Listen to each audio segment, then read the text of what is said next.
So we've put a Sunday between us and Easter at this point, and I bet many of you are thinking about late spring and summer and what will hopefully be a somewhat more relaxed time, at least for many of you. I hope it will be for me as well. You never know. But of course, church keeps going. This Sunday, we are hopefully, if the weather's good, we'll be heading over to Mount Auburn Cemetery to do a tour of some interesting historical gravestones. It's an old cemetery, very pretty this time of year. If you feel like coming, please do. We'll be leaving sometime after church. You can talk to me or Timothy or Chris Banthan. We can give you the details. Also, of course, we will be having church itself, and we'll be talking about ignorance. Ignorance is something that we all have. We're all ignorant about something. Sometimes we're ignorant in areas that we think we are experts in, though that can be a problem. And every once in a while you meet someone who's kind of proud to be ignorant. That can be a problem too. Frequently we like to think that we know more than we do. And at the same time, when we don't know things, we sometimes like to fake it. We like to double down on whatever our wrongness might be because we're a little embarrassed not to know everything, which is, when you think about it, as human beings, why would we know everything?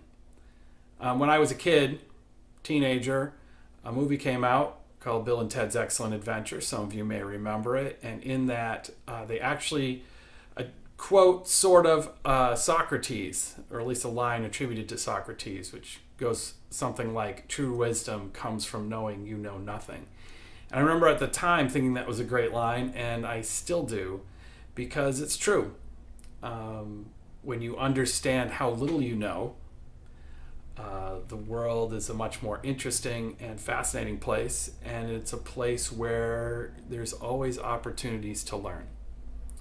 So this Sunday, we'll be talking about a lot of that. We'll talk about ignorance. Thinking about, I don't know what your areas are. I know a few of mine. Thinking about those places where we think we know more than we do, and think about those places where we're feeling a little bad that we don't know more, and thinking about what we can do to fill those spots in.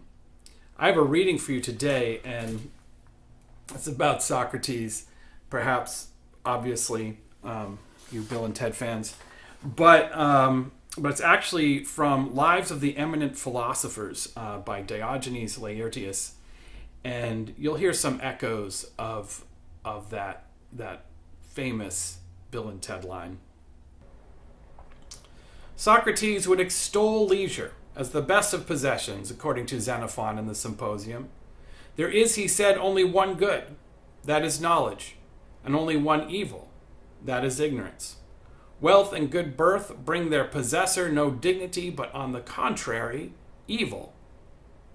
At all events, when someone told him that Antisthenes' mother was a Thracian, he replied, "Nay, did you expect a man so noble to have been born of two Athenian parents?"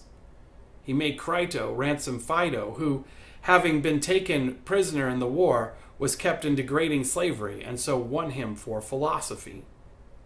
Moreover, in his old age he learned to play the lyre, declaring that he saw no absurdity in learning a new accomplishment.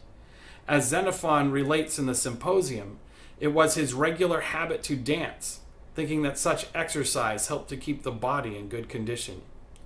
He used to say that his supernatural sign warned him beforehand of the future, that to make a good start was no trifling advantage, but a trifle turned the scale, and that he knew nothing except the fact of his ignorance.